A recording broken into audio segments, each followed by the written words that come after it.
A very good afternoon to all of you gathered here, and welcome to the first international webinar for this academic year 2020-2021. I am both proud and privileged to welcome and introduce to you the resource person of the day, Mr. Ryan D'Souza, a former colleague and a very good friend of mine. Probably the discussion started a couple of months ago when we felt the need to offer some amount of webinars to all of you who are locked in during the lockdown. And that's when a casual chat with Ryan brought out this particular topic, where he said, business intelligence and analytics for smart decision making. I am so happy that Ryan has consented. And not just that, he has also roped in two of his good friends from France, Diana Caceres Romero and Idem Duke. So hearty welcome to all of you. Just a little bit of information about Ryan, my good friend. Okay, Ryan is currently in France at Apter Group Global Market Analysis and Marketing in Global Marketing and Innovation. His technical proficiency is varied. I'll just read a few. Agile methodology, content analysis, Tropis, semantic web analysis. The certifications he has received are again many. I'll just give you the most recent one, certification in dashboarding and data visualization from MicroStrategy, which was received a few months ago. The projects that he currently executed are dashboarding and data visualization for OECD, migration data on MicroStrategy using agile methodology, and e-learning module for supply chain management using OLAP.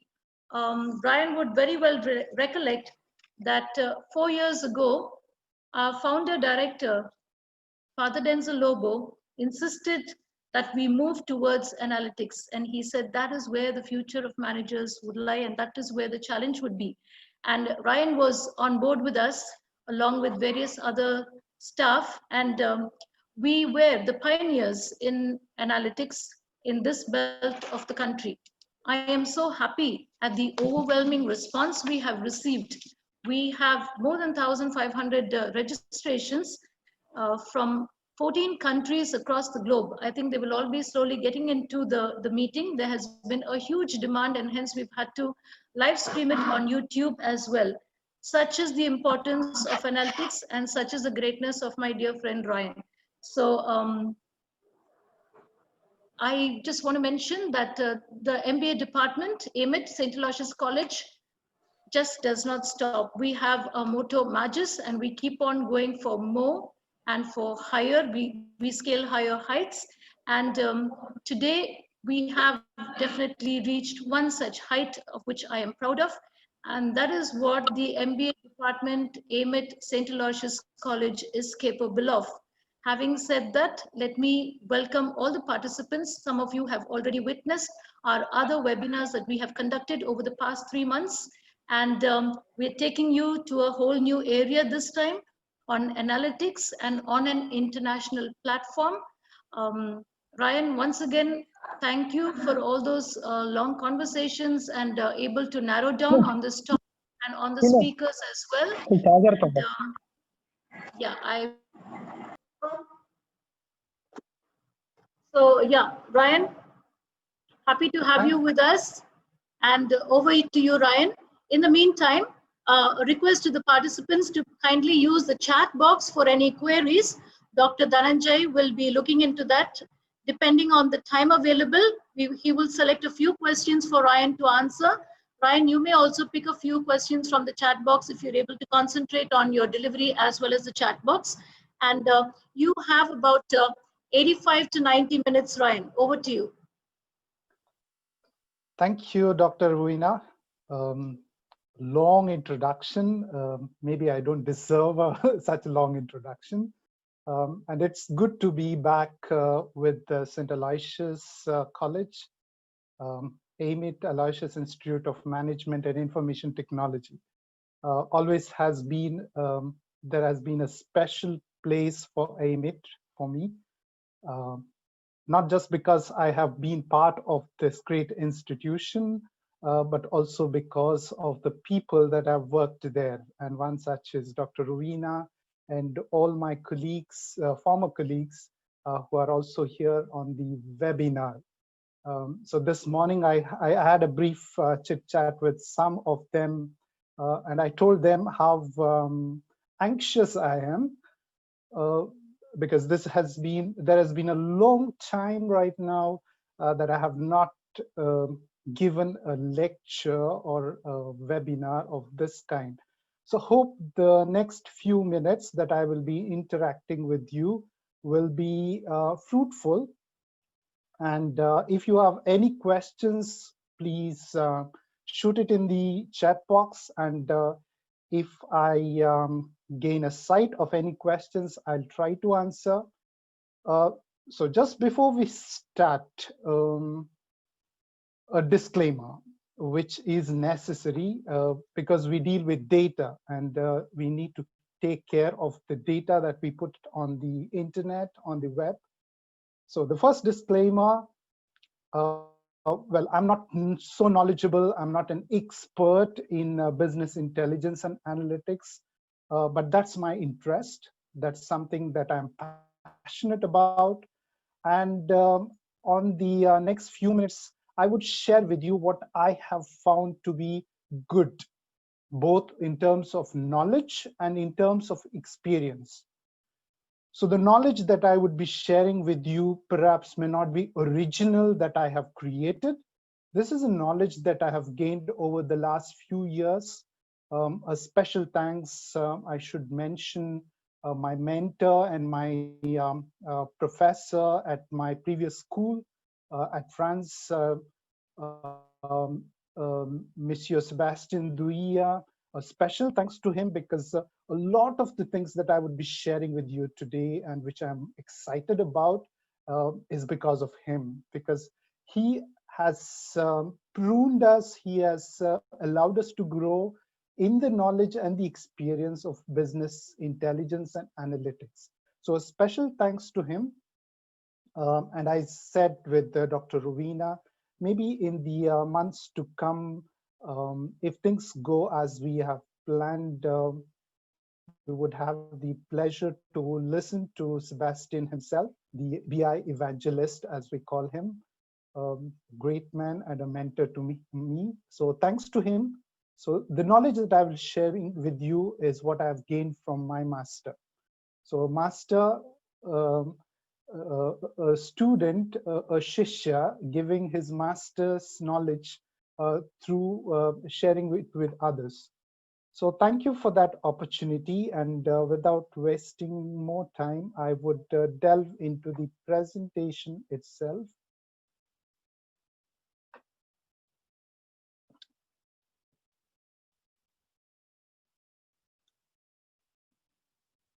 Please confirm if you can see the presentation.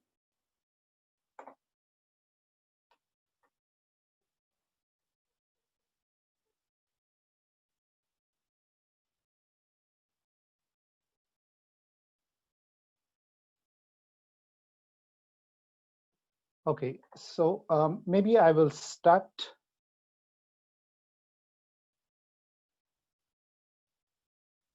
So what we are going to look at in the next few minutes or maybe an hour that we have is what has been in the recent years has become the mainstream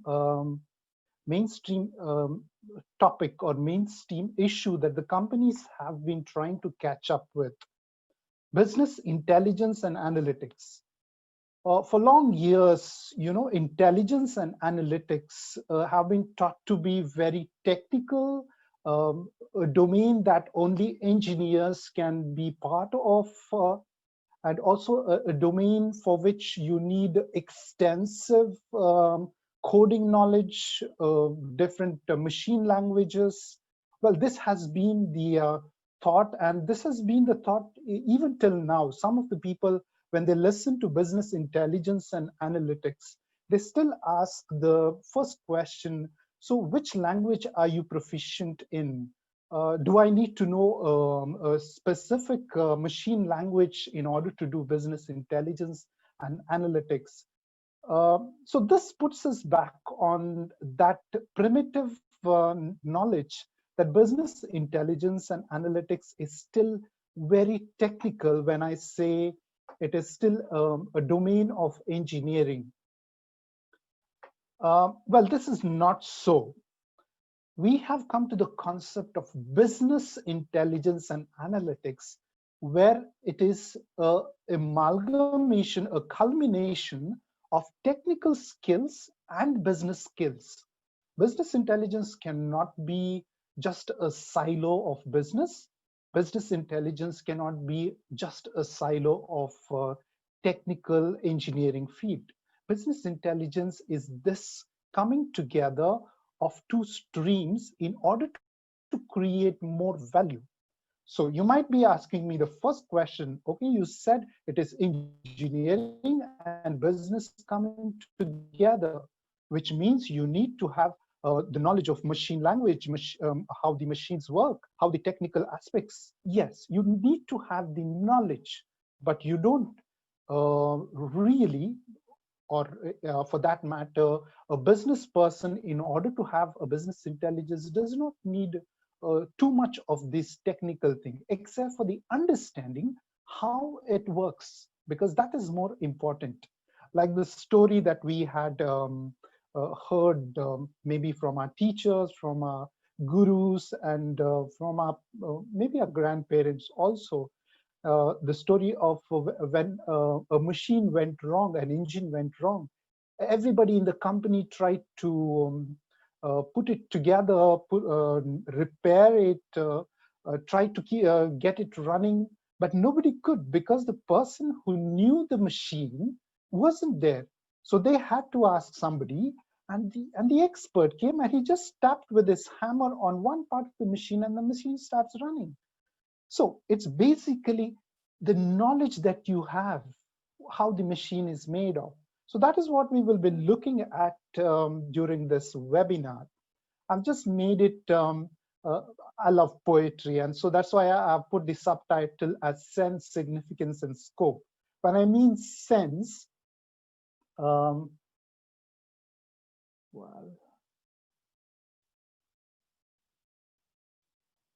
okay, so when I mean sense, I mean meaning. What do we mean by business intelligence? What do we mean by business analytics? So that is making sense out of the business intelligence terminology. So we will be going in the first part over the sense making of business intelligence. On the second part, I would be dwelling on the significance, the importance of business intelligence and analytics for the business. Well, business intelligence can be applied to several fields. The transversality of business intelligence, which we will be dealing tomorrow in the webinar. My good friend and the colleague Diana will be dealing with the transversality. So I would not touch upon this aspect too much. So I would be just touching on what it is, why it is important. And on the third part, we would be looking at the scope.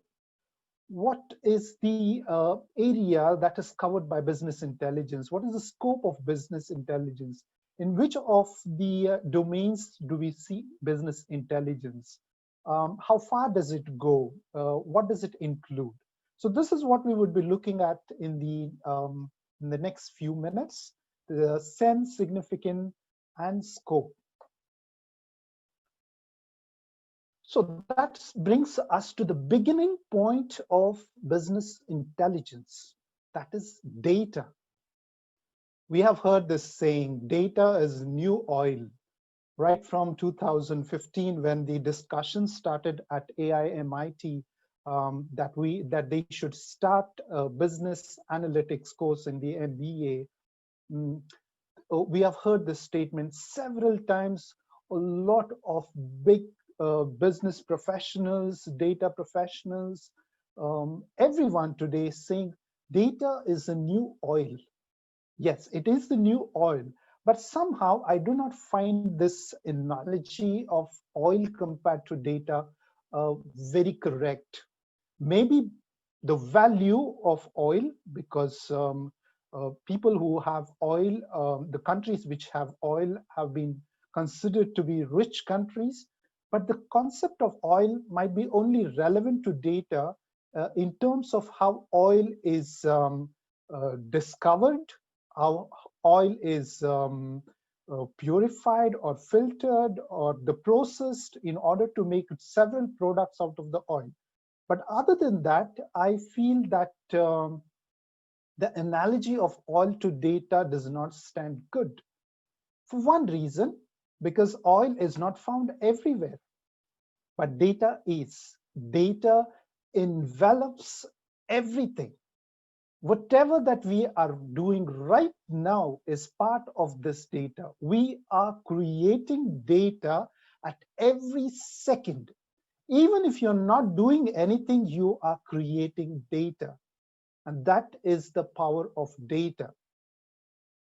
We will look into what is data, what types of data we have. We have termed the term data to everything. So data is new oil, okay, in terms of how it is processed. But I would say data is the new cosmos. Data is the new cosmos because it is everywhere and you cannot live without data. So for me, data is the new cosmos. We are trying to find out what is there on Mars, what is there on Jupiter, what is there on Saturn and beyond. Same way, for me, data is a complete cosmos, a separate Milky Way, which we are trying to grasp, trying to understand. But as much as we try to grasp, we create more. So that is the multiplicity of data. So data is the new cosmos. And this cosmos is very complicated. And data analysis is now very critical for companies which are trying to improve their performance management, accelerate decision making, and also find new business models. Well, why do businesses do this? Because they want to increase their revenue, their profits, their growth, their market share, and also the significant aspect of monetizing data. I've seen a lot of companies which have put a lot of money, a lot of investment into data strategy, data structures, but something that most of the companies do not realize or do not do is monetizing data.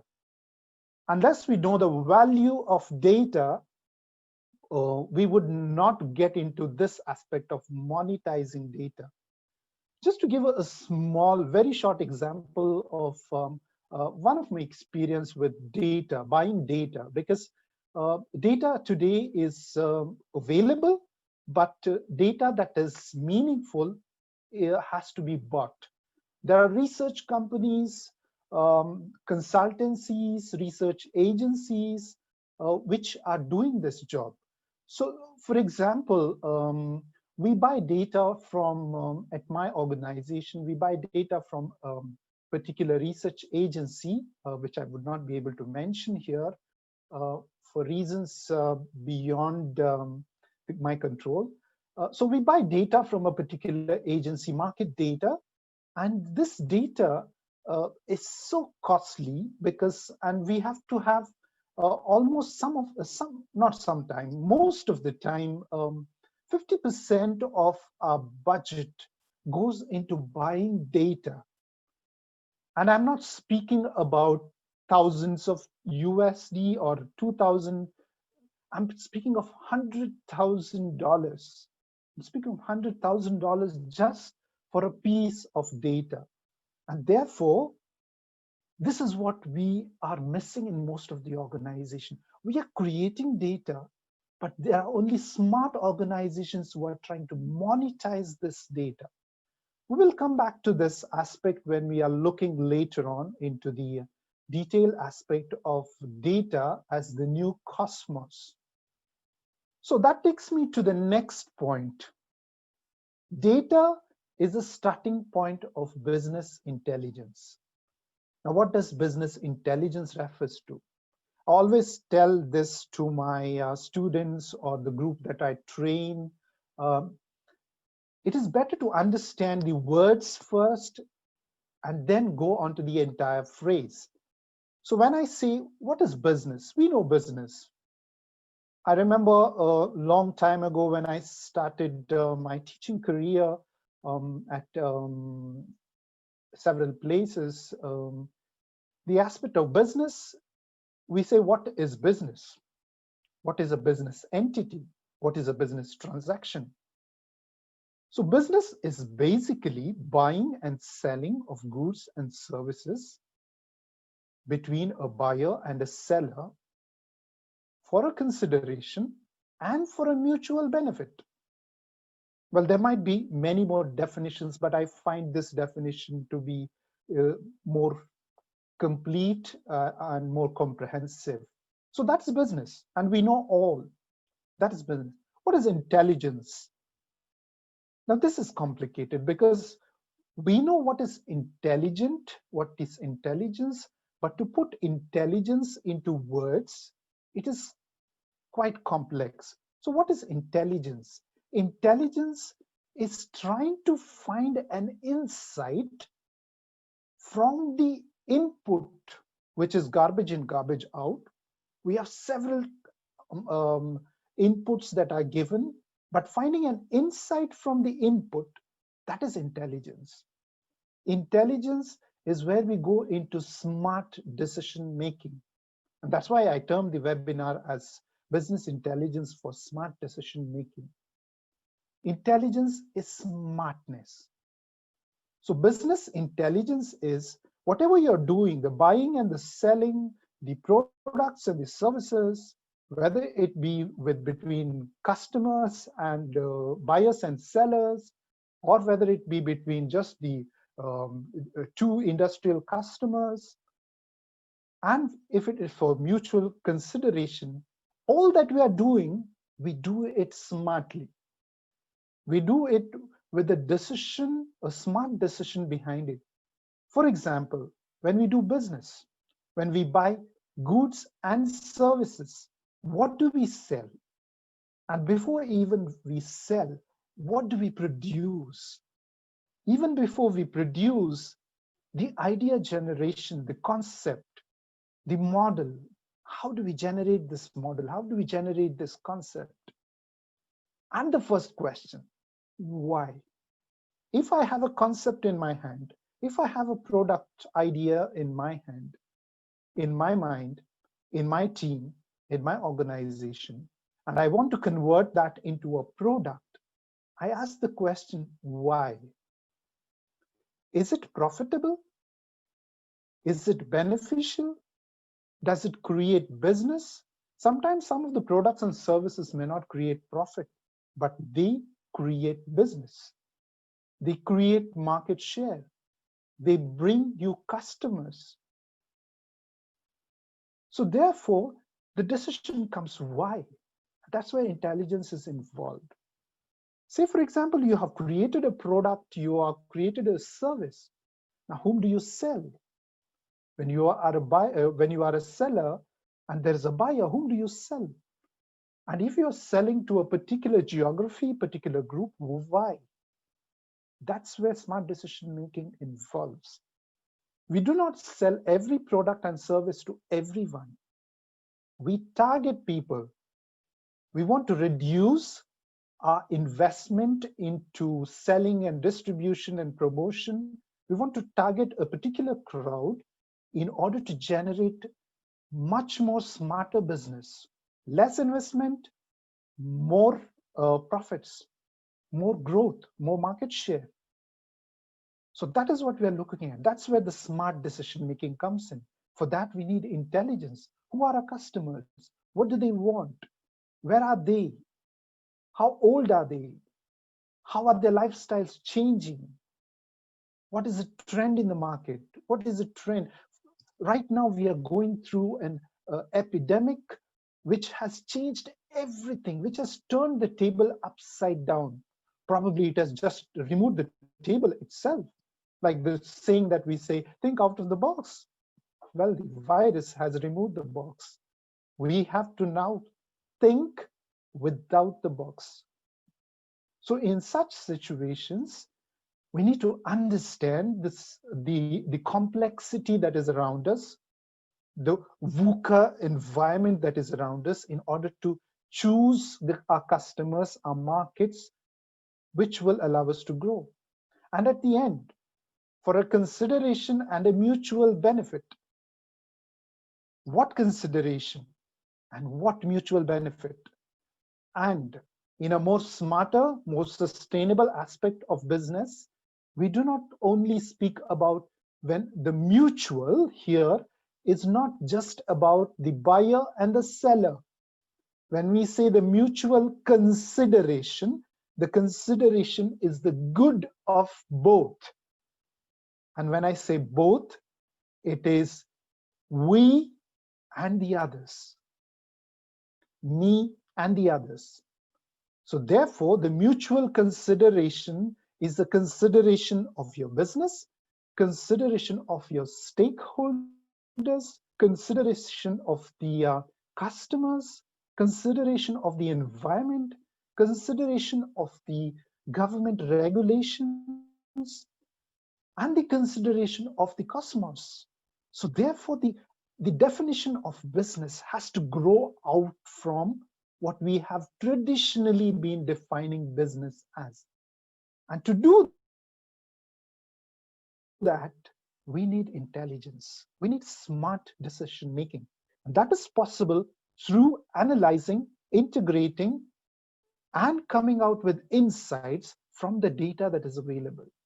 So business intelligence basically refers to several concepts, methods, and tools which are used to integrate this data, the resources, model them in such a way so that it makes meaning, and then present it to the stakeholders or the parties that are interested, parties that want to find the why, in order to provide a decision support, which is basically the primary purpose of the business intelligence, and enable the executive cadre, the managers, to have a transverse, consolidated view of their data. That brings us to the next point of the extension of the traditional business intelligence to big data, which aims at opening the company data perimeter in terms of volume, variety, and velocity, making possible to go beyond the basic understanding of the past and to anticipate, to predict, to forecast the future. The traditional business intelligence has been looking at past and see, okay, we did this, so we should not do this again if we have done a mistake.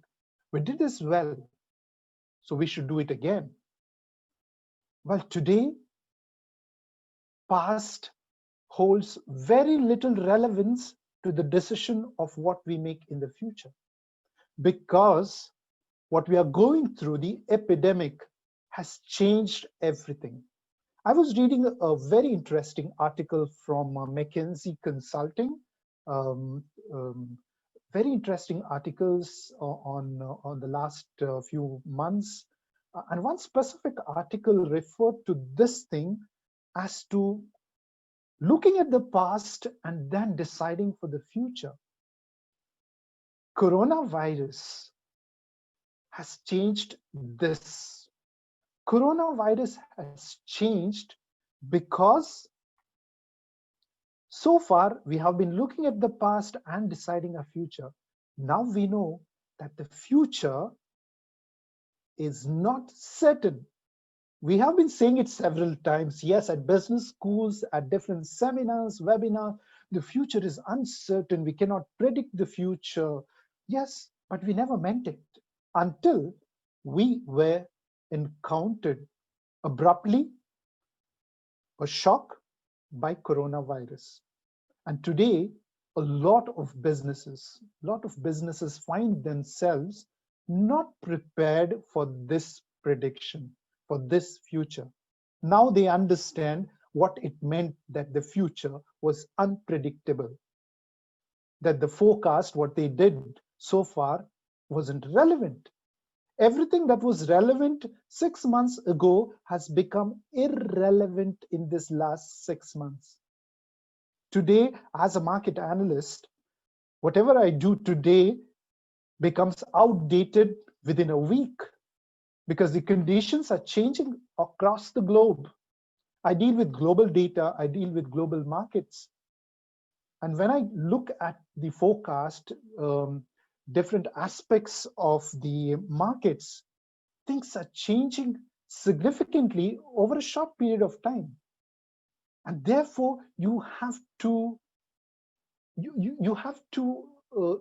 get accustomed, or you have to, what do they say?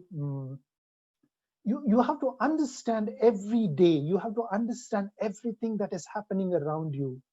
You have to get accustomed to something that was not very natural before.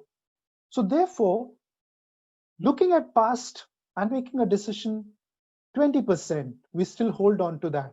We do not just remove it from the picture, but we need smarter decision making for the future in order to what Dr. Ozzy Mascarenhas, my guru in this field of design thinking and systems thinking, would always say, is that we need to prepare people, we need to prepare our mentees, we need to prepare our trainees, our employees, our students for a future that we still do not know.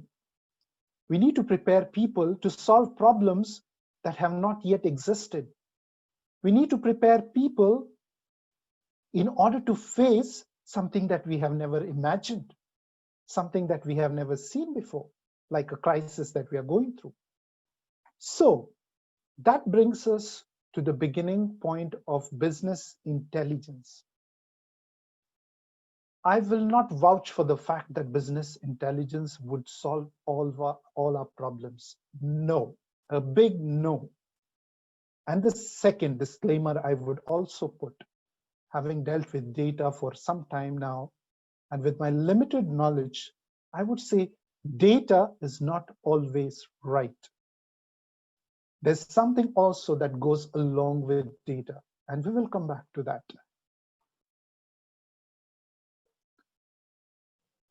So a few fundamentals of BI. I'll be delving into a few technical aspects of what is BI. What are the fundamentals of BI? Because without this, we cannot call it BI. So these are integral aspect of BI, and they allow us to have the entire machinery of BI put together in order to come to the last aspect of insight. So I need to just make a point here on to what is insight. We see a lot of time, I have the consumer insights, the product insights, the company insights, the market insights. But what is an insight? Like I've said before, cut the word, insight is having a visual, having a visibility of what is in. Well, it doesn't suffice there. Insight is from the several decisions that you have, several observations that you have, several phenomena that are existing around. You might be coming with several ideas, point of views, and insight is something that will touch upon your core question and will answer your core question. And it is very difficult to come out with an insight. And an insight might differ from business to business, from individual to another individual, from a product to another product. So we'll come back to that.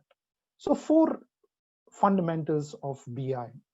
The knowledge pyramid, which we have been very familiar, but I will still go through it as a foundation to understand what data is.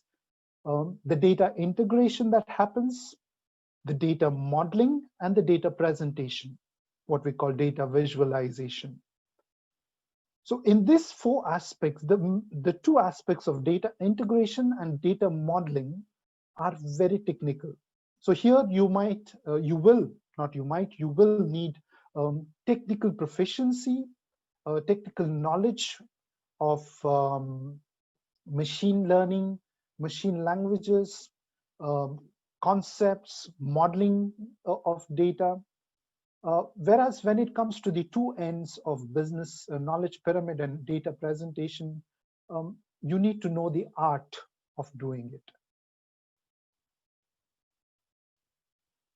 Forgive me because I'm not able to follow up with the chat regularly, because the moment I go onto the chat, I miss the link between what I'm speaking about, the flow of idea. So I would take up the questions towards the end, and don't worry, I will give you sufficient time, maybe 15 minutes for question hour. So forgive me if I'm not looking at the chat box.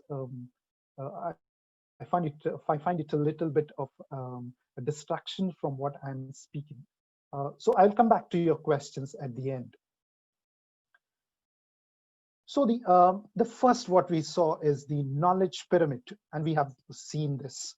The base is the data, and then comes information, and then comes knowledge, and then comes wisdom. So data is the elementary description.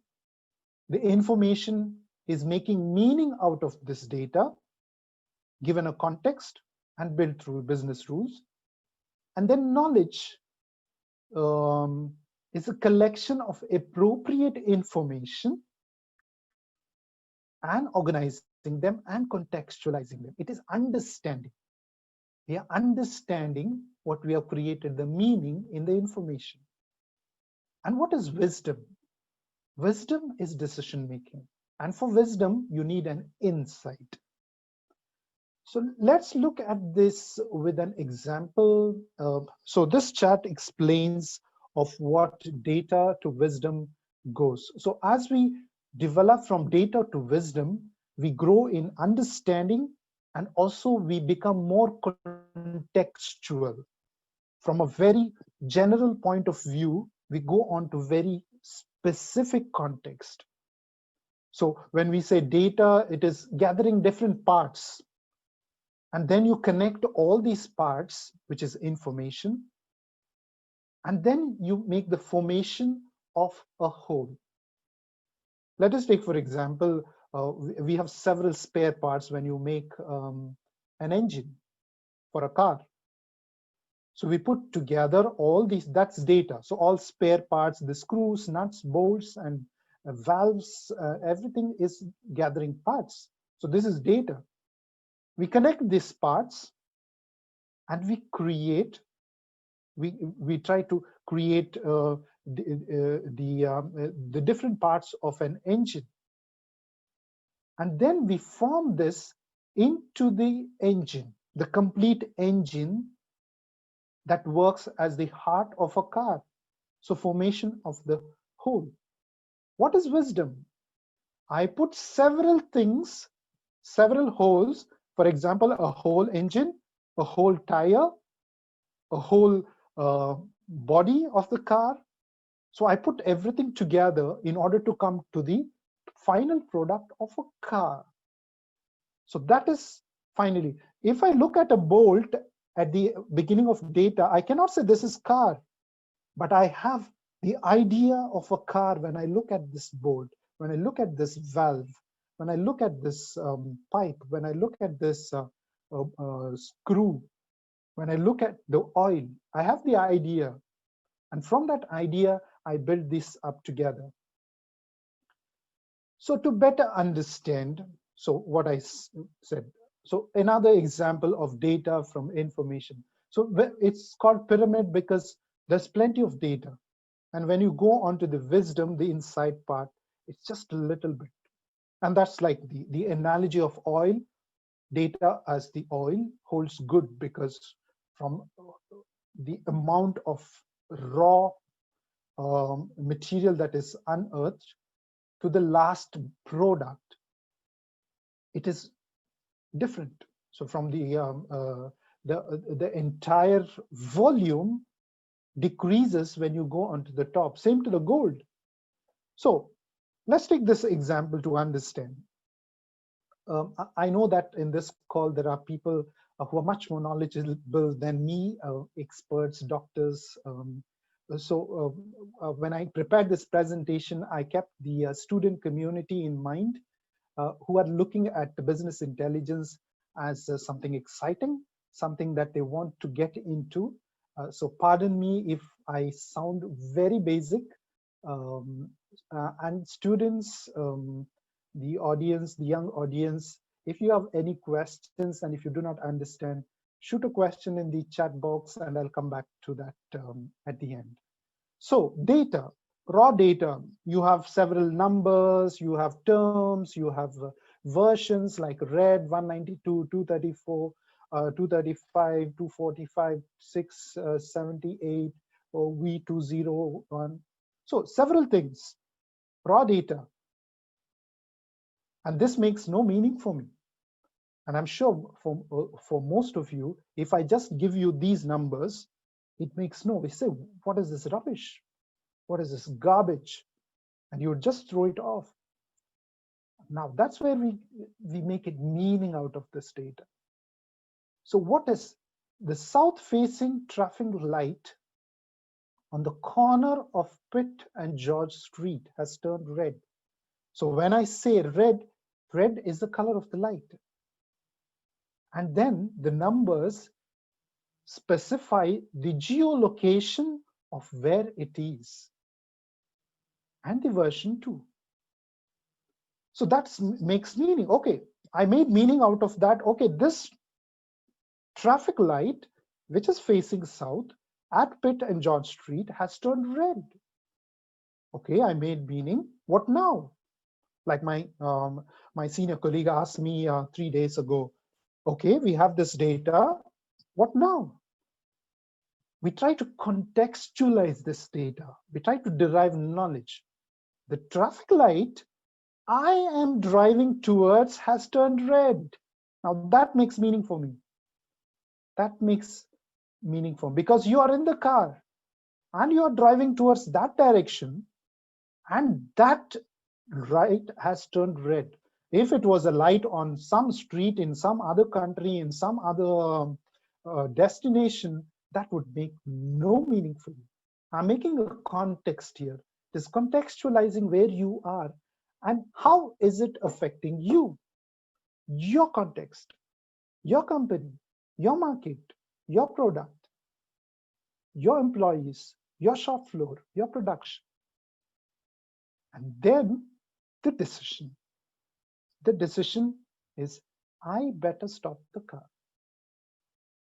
I'm driving towards that line and the light has turned red. I better stop the car. Otherwise, I will have consequences. Now, that is insight. Well, this is common sense, I would call. But then when you look at, if I were to give you just the raw data there to the driver, he would just squash that raw data and say, this makes no meaning for me. I would still drive and smash into somebody else who's coming on the other side.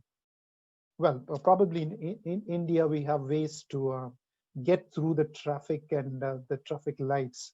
So, but there are, there are several countries where things may be different. So this is what the knowledge pyramid is, and this is what takes us.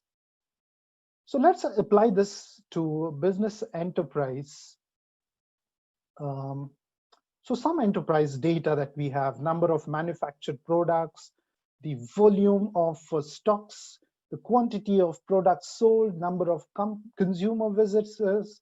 So we have a lot of data, and the data that is produced at several different components of the business, maybe in the manufacturing department, in the stock department, the inventory department, from the sales department, from the marketing department, a lot of data that is generated.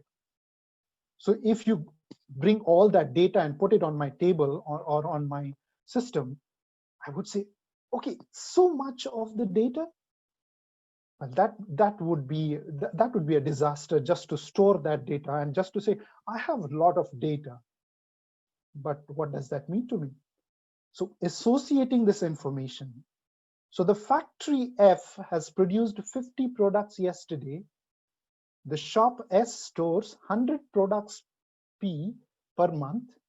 And tomorrow, the customer C will buy 5 products P. And the salesman X has visited customer C 3 times this month. So I have more specific data and I have associated information. Maybe now you would say, okay, they have produced so much yesterday and so much I have in the store per month, and tomorrow the customer will be buying 5 products. Do I have enough in the inventory? And if I'm not, am I producing enough? And why is this customer buying 5 products? Because the salesman has visited the customer only 3 times a month. So the possible knowledge that I come to, the factory F is producing less than expected. I have levels of production. Then the shop S is storing too much compared to the target. We are over, our inventory is too much. The customer C will buy less than expected.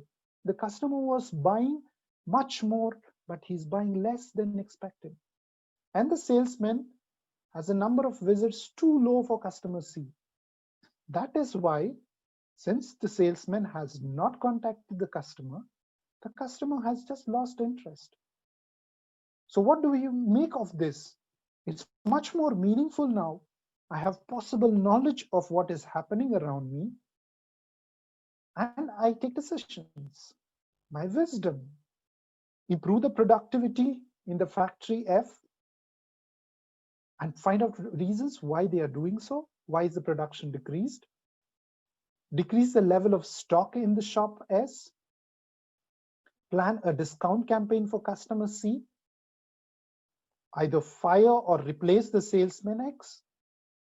In the other way, the problem also could be that since the salesman has not visited the customer has not bought the products. Since the customer has not bought products, therefore the inventory is too much. Otherwise, the inventory would have been cleared. And therefore, since the inventory is too much, the factory has produced only 50 products yesterday, less than expected.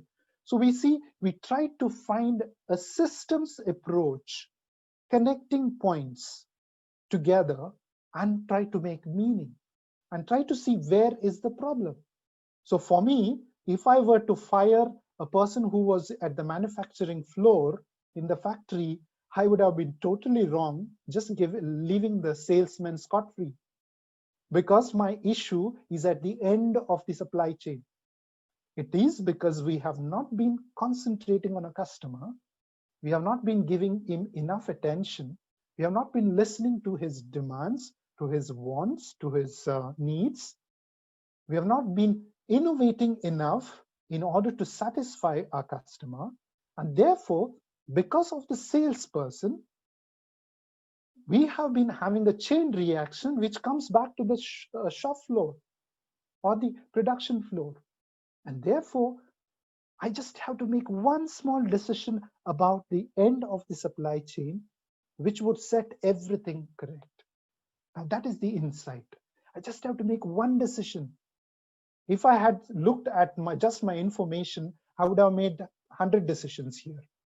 I would have taken different actions at different levels. It would have affected several people. This is business intelligence. So, what do you need to know for business intelligence? So data is collected in different operational and transactional systems. Today in organizations, everything is automatic. From the point of view of, from the starting point of where we buy the raw materials to the customer swiping his card at the store to buy the product, everything is automated. Everything, the data is generated through our ERP systems, through our customer relationship management systems, inside and outside the company. Today, social media is a big thing. Web is a big thing. So things are more complex than we see. Earlier, we just looked at the data that we generated within the organization, our operational and transaction data. It stopped there. We sold a product to a customer or a consumer, the end consumer. Okay, he bought so much, he spent so much. We stopped at that. Today, it's much more than that. Today, companies are looking outside. So far, they have been inside the box and trying to think outside the box. And now they realize there's no more a box. It is all connected. We are connected to an entire cosmos of data. And when we try to figure out this systems approach, this connectedness, we realize that there is almost 80% of the inside, the data, we are not aware of. Say, for example, I'm selling a product to someone, maybe my wholesaler or the retailer. In order to sell that product, I would probably today need the insight on what is happening at the workplace of that customer, what is happening at the home of that customer, what is happening on the street when this customer is walking through and chatting with someone, is in the garden playing, is at a picnic spot, is going for a holiday, has an insurance policy planned, and what is happening in the hospital. At every point that the customer visits, at every junction that the customer makes a stop or moves, the company has to gather this data in order to understand, what is my customer wanting? What do they need? What are they looking for? What are they talking with their friends about? What are they talking with their family about? What are they saying to the in a group of conversation on a social media? Social media is a big thing, but I'm sad to say that social media today has gone, has crossed a certain boundary where data is no more safe. I'll come back to that.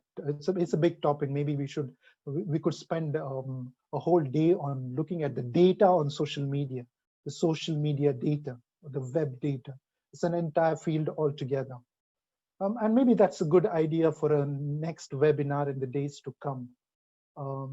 So the value of data depends on their production cost or the collection cost. Like I said, data today is costly, but it depends on how much value it is creating to you. I have in conversation with several research companies over the past few months. And there are several research agencies which produce market reports, research reports, point of sales data that they're selling. But not all research agencies sell the reports at the same price. Not all data companies sell their data at the same value, because that data sometimes does not create value for the company. It is data, yes, but it does not create value, because sometimes a lot of research companies today, sorry if I'm being a little bit judgmental, but that's been my experience. A lot of research companies which are becoming factories of manufacturing data in the terms of forecasting and models, complex models. We can use beautiful language, beautiful words, just like I'm using right now. Okay. So people can use a lot of beautiful, words and knowledge. We are doing that. It's just like the resume or the curriculum vitae of some of the people, which gives you a bright picture. Wow, wow, wow, wow, wow. But ask them to do something, they're just like the bulbs that have fused out. So it is something like that.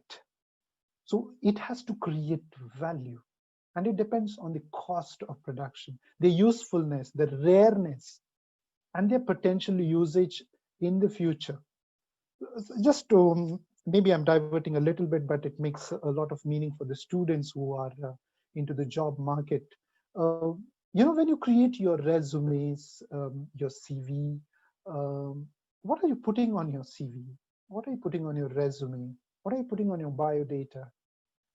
It is very important, because today companies are not reading your resumes. They're not reading. They're being sent. Your resumes are being sent into a machine learning system, which is just catching key phrases, catching something very rare, catching something of potential usage to the company. And a lot of companies, maybe when I say a lot, there might be a few very good companies, are looking at something that is unsaid, untalked about, not discussed, something that is very unique. So that competitive advantage is important. Why do I buy data from a certain company? Because I know that they are reliable, because I know that they get the real numbers. They are not just creating numbers through what they call their machine models and forecasting models. No, these are getting me real data from this point of sales of different stores, departmental supermarkets. That's more important for me, rather than saying, okay, so many customers entered a store and therefore the sales could be so much. No, that is what we call modeling.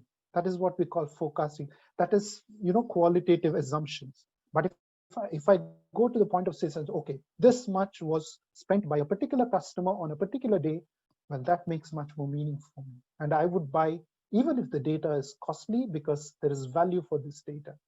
And the potential of this data is much more. I know how much this particular customer spent on a single day, and I know that this customer has been visiting the store every week, and very particularly this particular store. And what is he buying? What is she buying? What are they buying? And when I look at this things that they are buying at every point and how much they are spending, I know I can offer them more. I know I could offer them something different. I know I could offer them something extra. That's what I always told my students. When we look at the consumer satisfaction, consumer,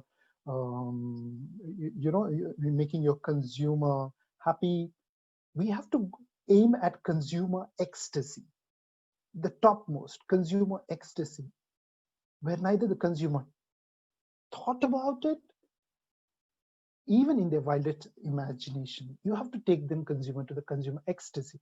And in order to give ecstasy, you need insight. And that insight is provided through business intelligence. So business intelligence information system of the company integrates, transforms, stores, and presents this data.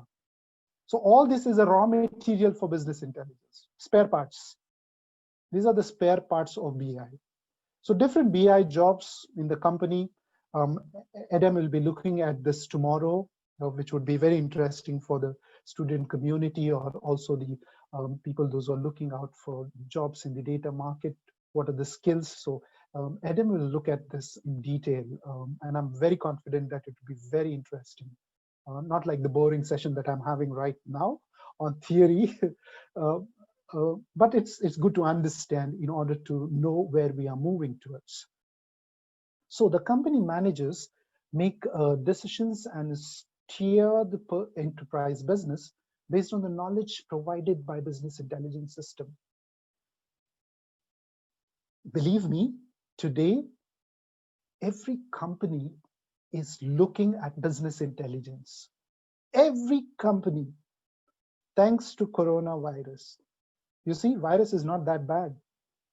Virus is just in time, probably a little bit late, maybe, is there to challenge our businesses. Yes, it has put us into a mess which we are trying to understand.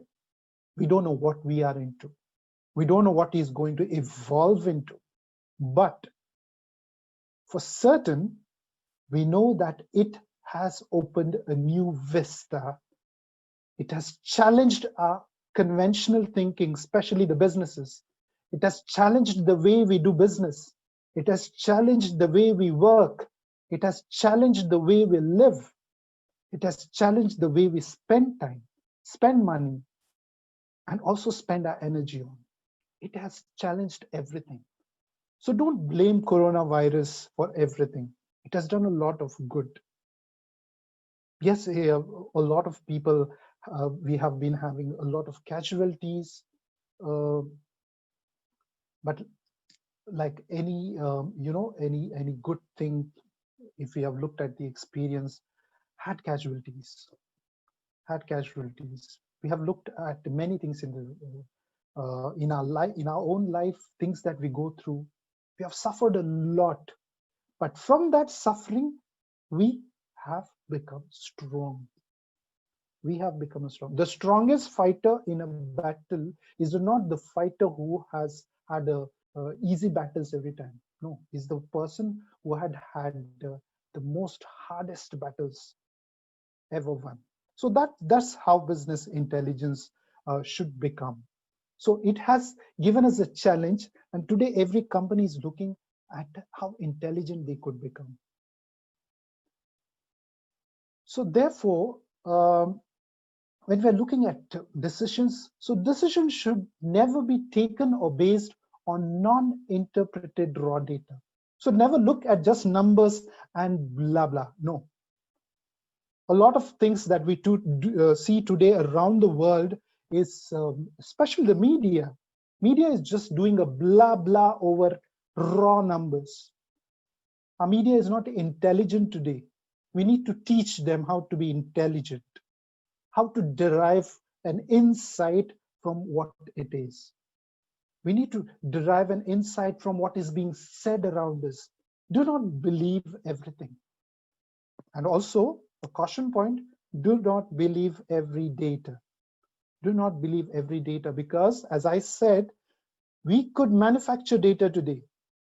We could manufacture even the biggest institution in the world. I would not name biggest institutions, whether it be a government institution or a private institution or a charity institution. Not everything is charity today in the name of charity. So everybody's giving us data, but don't believe the data. You have to triangulate. Probably you have to do more than triangulation.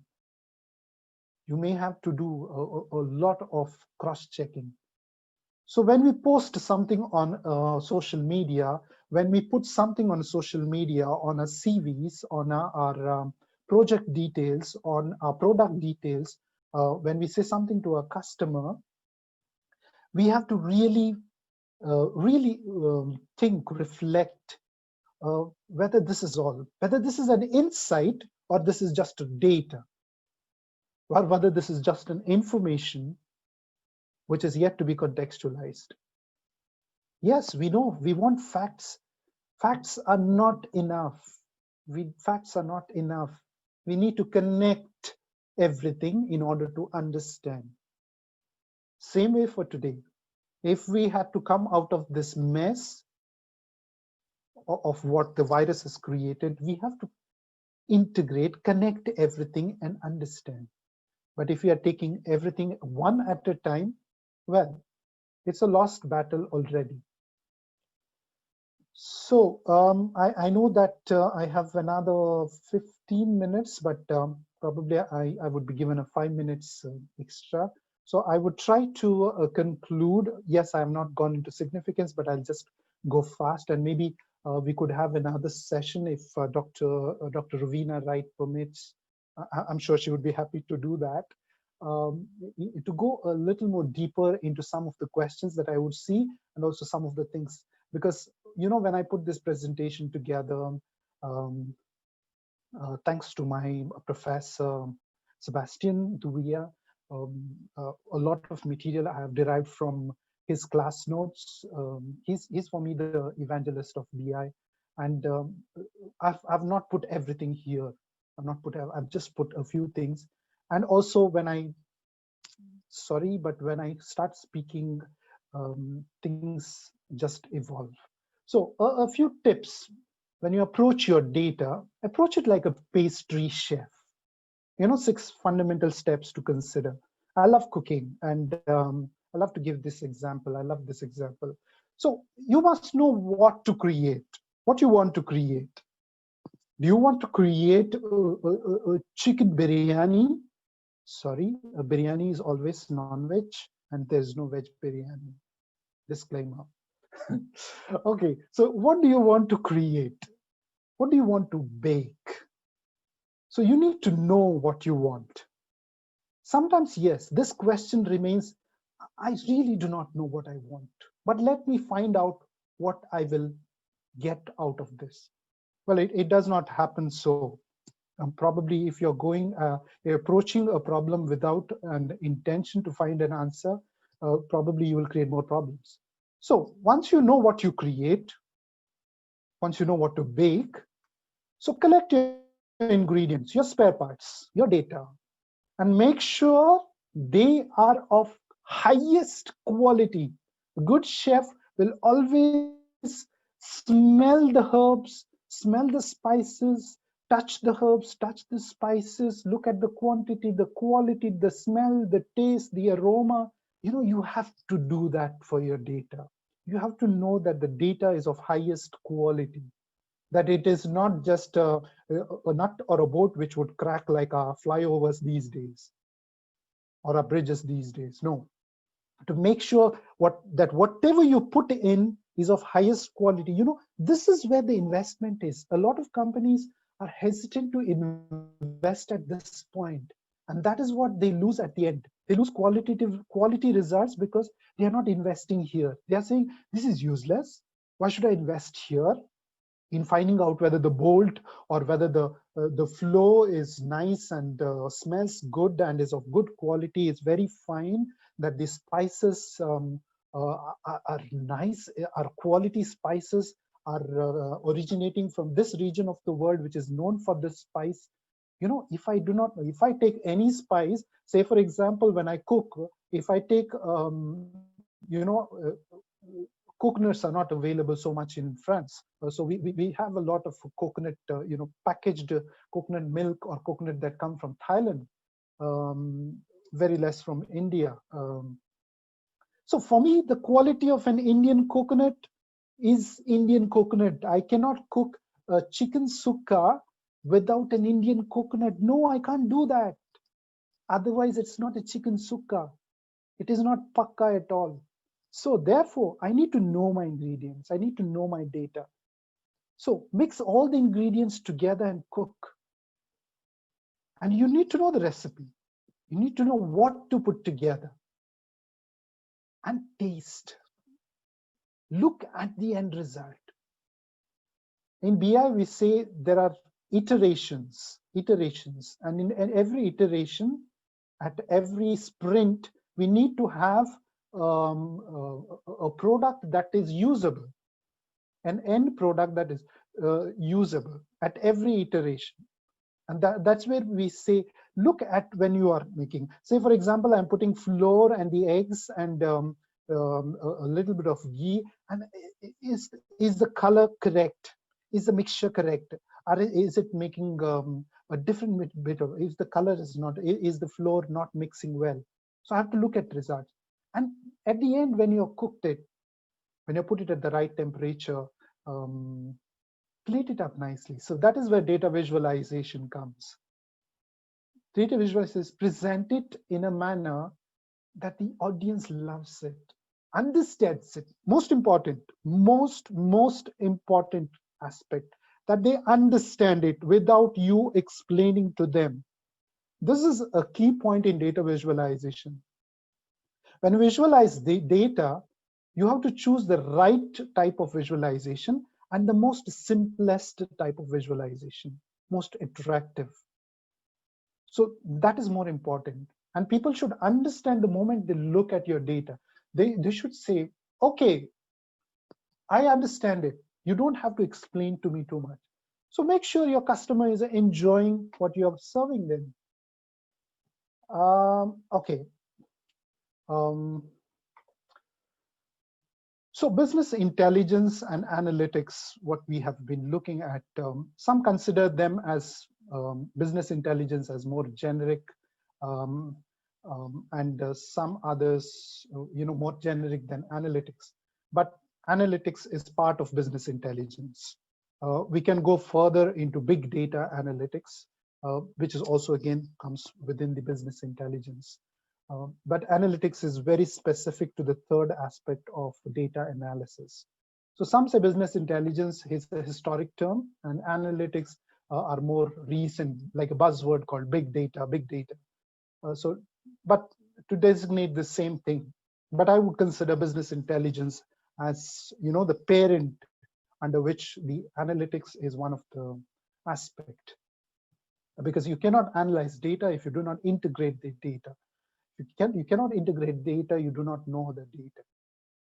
So some, particularly in the US, say that BI deals only with the consolidated level of data, which is the end point, with reporting and scorecards and dashboards, whereas analytics allow to dig deeper into data and analyze it. Makes sense.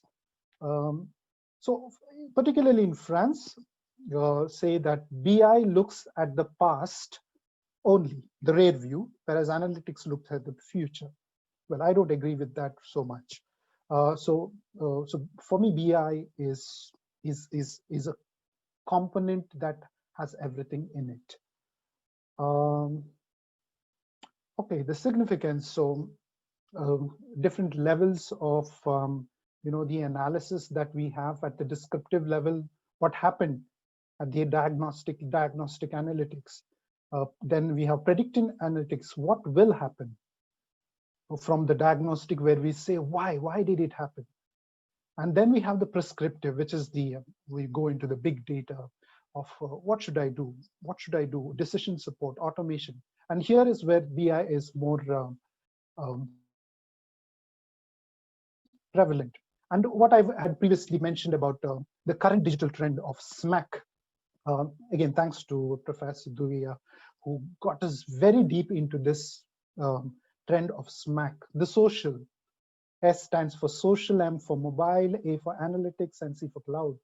So the analysis of the social media has now become a major stake for companies. A lot of companies are investing a lot of social media analytics. What are people saying on the social media? On the mobile, we have sometimes people may not have a square meal to eat, but they have a mobile in their hand. And today, even in organizations, we don't depend on desktops and laptops. All the reports and everything are given on mobile.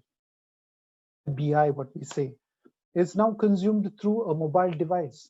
Analytics, the extension of the traditional BI to the big data analytics, is not just only a buzz.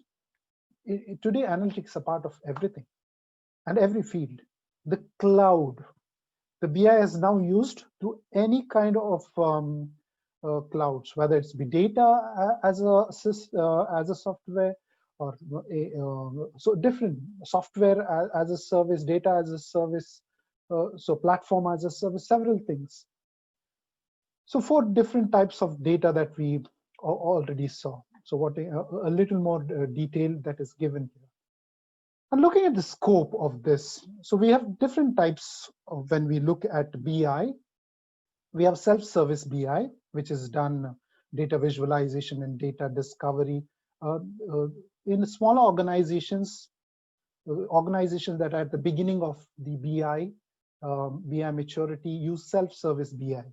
This is done at a desktop level. It's one person doing it without too many people connected. Then we have the business intelligence, where we have connected organization level reporting, the scorecards, the dashboards, the MD, the multi-dimensional analysis. Then we have business analytics, which is the enterprise level, the performance management, several things that get into this. And then we have the big data, the advanced analytics, which are more technical. Sorry, I'm running late. 1 minute, give me 1 minute so I could conclude this. So just to give you a free example of the MISO, what we call the four historic software leaders in the enterprise worldwide. Microsoft with their Power BI and SAS, the IBM with their Cognos BI and SPSS and Watson, the SAP with most of the organizations have this, the Oracle BI. And when we go into the internet, the GAFA, Google search engines, with the Google Analytics, Google has been investing a lot on this. And now with the COVID here, Amazon has been doing a front run on this, on the e-commerce, because everybody is buying today on e-commerce, online. People are afraid to go to the shops because of the virus, with the hygiene conditions, with the restrictions. The Facebook, well, Facebook has been in several what we call the tight walk, because when you have a social media and when you allow people to post anything and everything without having proper community standards and without monitoring it well, you will have problems, like how Mark Zuckerberg is facing the heat in the US and also in India, also in several other countries. So Facebook with the, which creates, probably it is much more now. It's not just 500 terabytes of every day, probably it's thousands terabytes now. So the wisdom with MicroStrategy, the Apple, which is a technology company with the iPhone and iPad. Apple for some time it just stagnated, but now it does not want to become the Kodak of the past. So it is again innovating and a few other digital disruptors like the Netflix, which has made theaters just outdated, Airbnb, and there are several other things that have come into this foray of Netflix and foray of Airbnb. Well, Tesla stands out with its innovations, which are every time astounding. Uber, and now Uber is not just one, it has several other competitions that are coming. So thank you very much. Probably we will have, if Dr. Rovina allows me 10 minutes for the question that we have. Well, I'm able to see the chat now. I wasn't able to see the chat before. Maybe Dhananjay could help me with a few questions. Okay, yeah. Thank you. Thank you, Ryan, for your insightful presentation. You're welcome. Yeah, I have received only one question. I have written in chat box also. The question is asked by Laura Abigail. The question is, can thematic analysis be used to produce a model bar theory from the data gathered? She's basically asking a question related to qualitative analysis. Can we generate model theory from the data gathered? Of course, yes. When we say thematic analysis, today we have several softwares which allow for qualitative analysis. One such that I'm very fond of is the something that is well, I forget things. Okay, this NVivo, yes, software which I use to do thematic analysis. So a lot of data that is qualitative data that is available, statements, surveys, questionnaires, and when I feed this into data, and then to do a thematic analysis on looking at trends, looking at maybe several factors, how we do factor analysis, building a tree of several connected observations or connected ideas. Well, we can do a lot more things on thematic analysis using BI, and especially for qualitative. Mind you, today, more than quantitative data, because quantitative data numbers, it's much more easier. But when it comes to qualitative, where the data is much complex, because a lot of our data on Facebook or social media is qualitative. And one of my very keen interest is qualitative analysis, because I believe that there is much more insight in qualitative than quantitative. Quantitative is to support the qualitative. So thank you, Laura, for that question.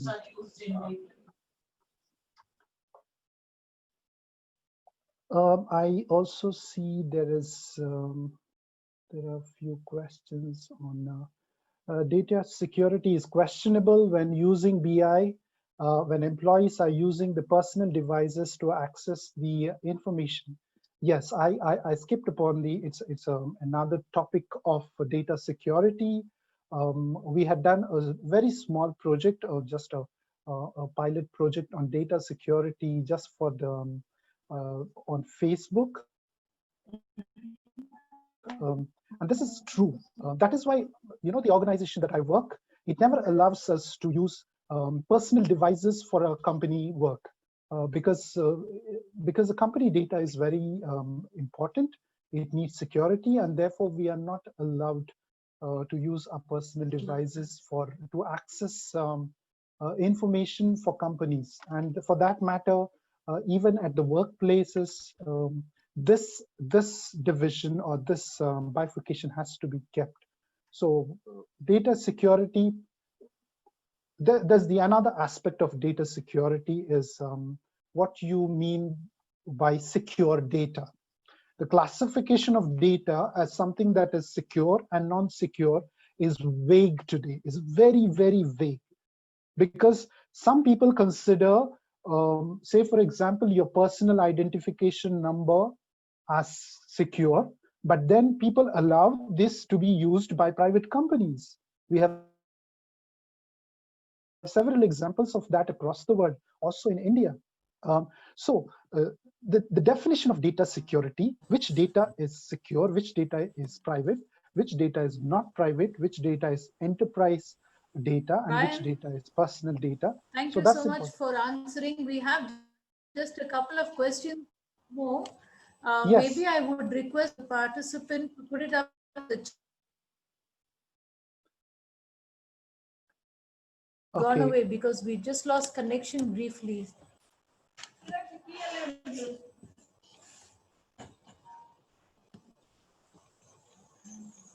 Okay, so if you lost me when I was answering the data security, well, I would say it is important, and we need to classify which data is private, because the data privacy is a big debate today, starting from US, which, even though having a strict laws on data privacy,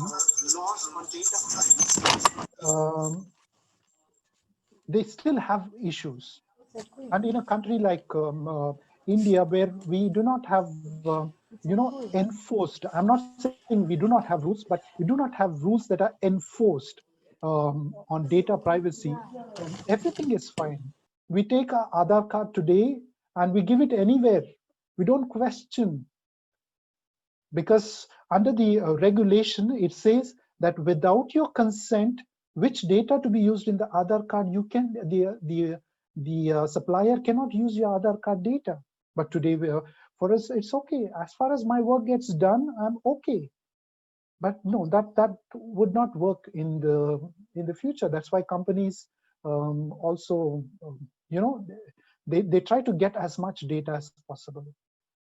One of the company in India, when they started launched their telecommunication services, they were the first to use the Aadhaar card, and well, that was not secure.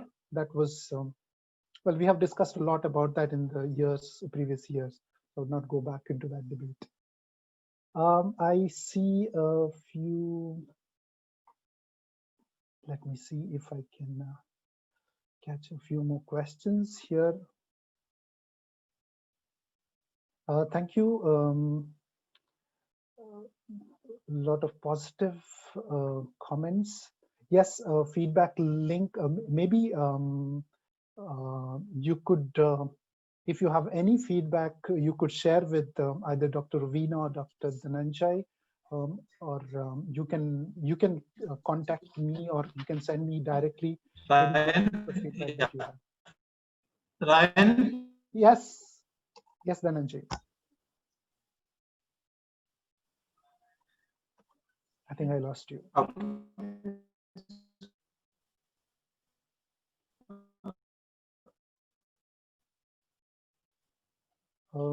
I think I lost Dhananjay. Hello, Ryan?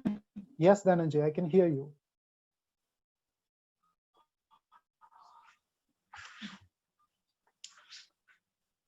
Ryan, can you hear me? Yes, I can hear you, Dhananjay. Okay. In spite of paying huge money, Yes. yeah. The question is how to judge the quality of the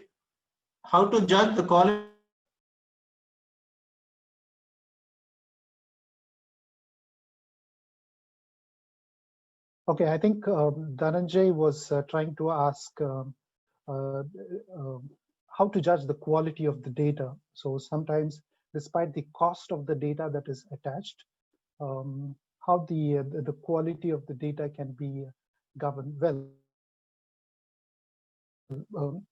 this is a good question, but a tough question, because I do not have a manufactured answer as to say how do I judge the quality, because it comes through experience. Over the years, you would know that certain supplier of the data has their practices, their way of gathering the data, their way of presenting the data, and how, when you do the triangulation or comparing to several other market analysis, you find that this company is providing me exact information what is happening in the market.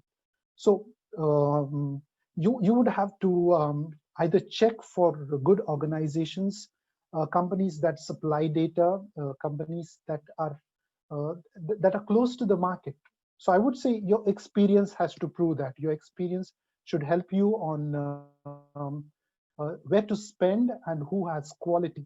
Over the last few months, I think I have blacklisted some of the research agencies for our company, because some of the data that they provided to us was just garbage. Because when we look at the data, we know we are in the market, and when they provide us the data about our own products, our own market, and we look at, wow, this is totally outside what we thought. It's like an outlier. So we know that these people do not mean what they say, and therefore we do not go back to them again. So every research agency presents a lot of things of that. So there's another question on, is data wrangling is used in analytics? Yes.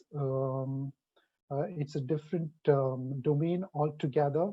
I'm not very knowledgeable on this point of view, or on this topic of data wrangling, but yes, it is used, and I could get back to you. I'll do a little bit research on this, and I will get back to you, Mr. Deshmukh. So thank you for the question. Okay, Ryan, yes. There is one more question which has been asked frequently by many participants. The question is, which are the tools used in data visualization in business intelligence? Great question, but I would not spoil Adam's presentation tomorrow, because tomorrow Adam will be speaking at length on different tools and techniques on BI and analytics. So it's a good thing that you could come back to the seminar tomorrow, or the webinar tomorrow, where Adam, who is very good at this, and I can vouch for that fact, would take you through different tools and techniques. And that would be a very practical session. So this is, I'm just creating an excitement for tomorrow. Hopefully I will be able to join you back tomorrow again for the webinar. If Dr. Rovina thinks it fit for me to participate in the webinar tomorrow also. Yes. Thank you so much, Ryan. Yes, we would like you to participate tomorrow, so that in case there are some of the participants' questions that, they might like to ask you, because today we're running out of time. So please do attend tomorrow together with Madam Diana and Mr. Idam.